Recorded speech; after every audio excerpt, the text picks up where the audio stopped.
Hello everyone and welcome to this month's Qubit Network's Not-for-Profit Spotlight. Today I am very happy to be at Reins of Life.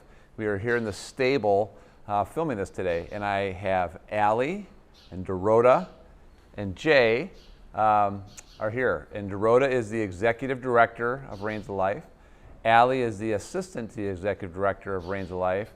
And Jay is our brand ambassador at Qubit, but he's also a former rider of Reins of Life, so I brought him with. So anyhow, thank you so much for letting us do this. So Dorota, tell us a little bit about Reins of Life. Wow, it's a great place to be. Yeah, for sure. We have been established in 1978, so a long time ago. Yeah. First it's on South Bend, which is our headquarters. We are a therapeutic horseback riding for children and adults with disabilities. Yep. Since Jay was here, we a little grow more, added some programs, but our beginnings were humbled. We didn't have a place to be when Valerie and Claire started the organization, and then slowly we grew out to have our first location in South Bend in Leidig, where Nancy and Lloyd Taylor donated the land and slowly built up the facilities and arena. And then in 2007, Todd Match donated this facility to us. So we established second location and serve more community.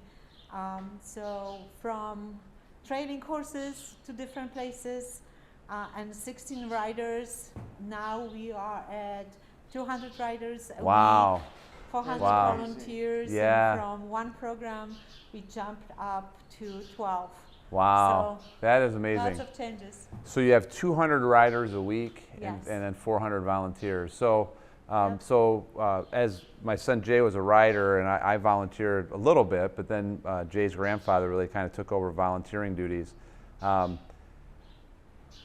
know firsthand the power that it can mean to both the riders and the volunteers. So speak a little bit about what that power, like what the outcomes are there for both. Yes, it's amazing. It is watching people grow and overcome challenges and focusing on giving good circumstances for everybody to reach their potential is addictive. Yeah. We are all here, I included too, who is certified therapeutic riding instructor too, started as a volunteer. And you know, really? That's cool. It was addicted for me. Yeah. It's like addictive to Ali, and it's empowering and humbling at the same time. Yeah. So you come here and every day there's something new, there's something more. Right.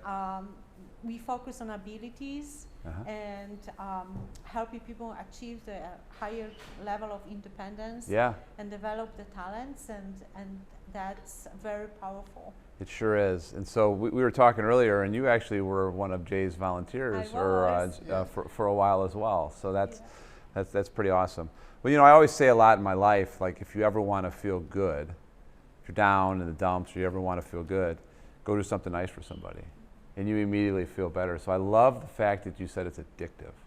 I think that's so true, right? You're helping people and around a community that is committed to helping people is pretty powerful.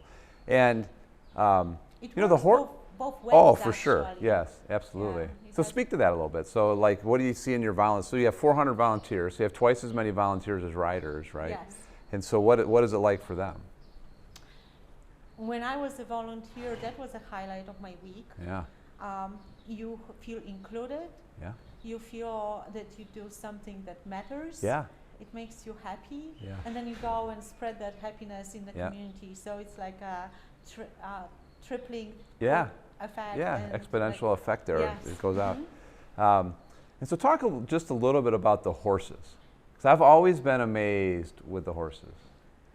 So the horses are just amazing. They have a sense that their riders maybe aren't able-bodied, let's say, and they just have such a keen sense of that.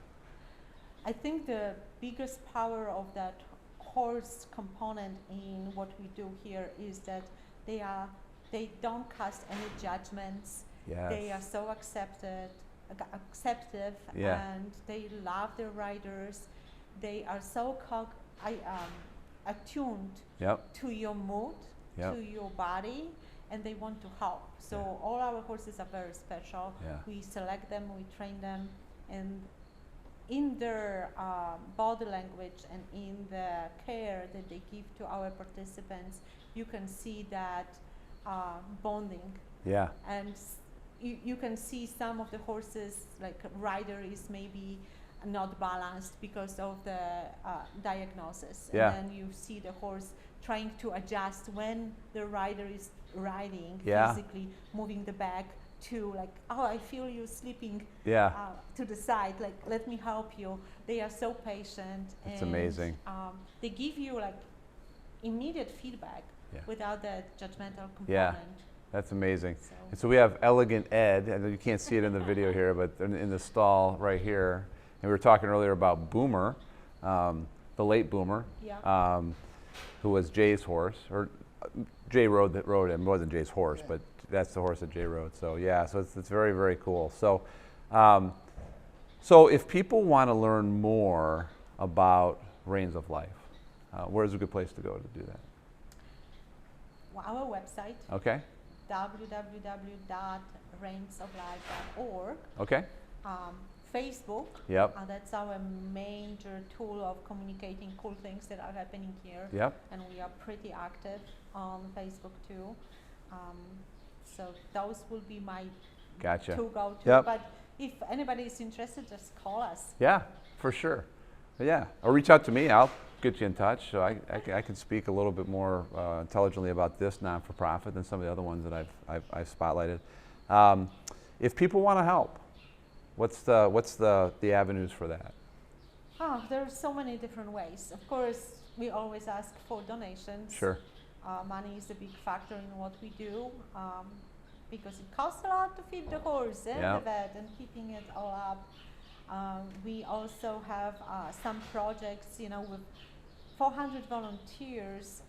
It's still not enough to carry on all the activities that we have planned, not to mention the special projects. So sometimes companies will partner with us to accomplish some bigger item on our wish list of things to do. So volunteers for lessons. Some riders need this extra support. 2 of them, sometimes 3. So it's a lot, and we are operating Monday through Saturday from the morning till the evening. So it's a lot. For sure. Am I forgetting something?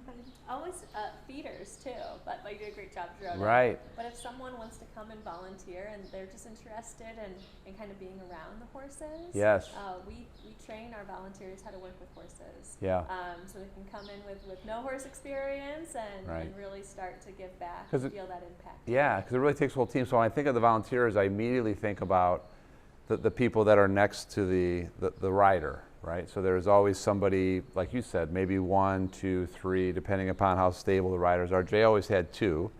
It's one on one side, one on the other. But then cleaning stalls, feeding horses, so maybe not even interacting with the riders, but just helping. That's pretty cool. And there's also like I've noticed there's at least you have some area volunteers that are really about the kids or whatever, but then there's a big group that's about the horses, right? And so it's kind of fun. Different interests. Sometimes we seek professional help. We want to build. One of the programs I mentioned that was added is like carriage driving for people who are afraid of heights or afraid of horses, but still want this experience, or maybe for any reason it's not recommended to be on a horse's back. So they can ride they can ride in the carriage. In a carriage. Well, you saw where we store our carriages. We need an extra addition to build that. So we need people who have experience in building, construction, some expertise. So that's the avenue too, and any different new projects. We have volunteers helping with the network designs. We have volunteers helping with bookkeeping, we have volunteers helping with marketing, any talent, we will take it. That's outstanding. Well, thank you so much for your time, and thank you for what you do. Like, I can speak from experience, this was a very impactful thing in Jay's life and in our family's life. And Jay, as a former rider, is there anything you want to throw out here? Yeah, so I think what has taught me when I was here, when I did Reins of Life, is like a big thing is responsibility. So basically, you got to feed the horse. You got to make sure the horse is clean. You got to make sure that you put your safety equipment on and all that stuff before you go. The bridle and the saddle and all that stuff. Yeah. And another big important thing is trust with not only the people that you're working with to volunteer, but also the trust with the horse and all that stuff. Yeah, for sure. This is fantastic. Sure. If I may add too, because there is I think very often people think that this is just for kids. Yeah. And our oldest rider is 82. Really? Yes. I had no idea. Yeah. Okay. So I just wanted to toss that out, that this is for everybody. Yeah.